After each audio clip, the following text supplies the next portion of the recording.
പ്രിയപ്പെട്ട മശായിഖന്മാരാണ്. നിങ്ങൾ അവിടെയും കളിച്ചത് ഗുണ്ടായിസമാണ്.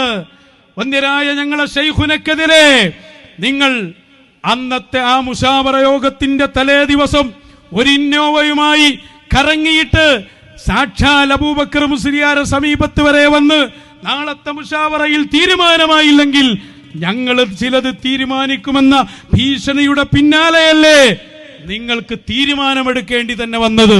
അതിന്റെ ശേഷം ജനങ്ങൾ ചോദിച്ചു, എന്താണ് ശൈഖുനായെ കുറിച്ച് പറയാനുള്ള കാരണം? ഞാൻ തന്നെ ചോദിച്ചു പൊന്മള അബ്ദുൽ ഖാദർ മുസ്ലിയാരോട്, എന്തിനാ തീരുമാനമെടുത്തത്? ഒന്നും മറുപടി പറയാനില്ല. ആളുകൾ കൂടുന്നു എന്ന ഉത്തരം മാത്രം.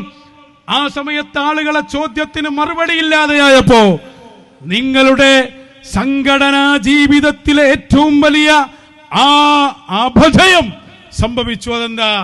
മുശാവറ കൂടിയിട്ട് ആ മുശാവറ ക്ലിപ്പാക്കി കാന്തപുരം അബൂബക്കർ മുസ്ലിയാർ തന്നെ ശരീഅത്ത് വിരുദ്ധനാണ് എന്ന് പറഞ്ഞ് ക്ലിപ്പിറുക്കേണ്ട ഗതികേട്.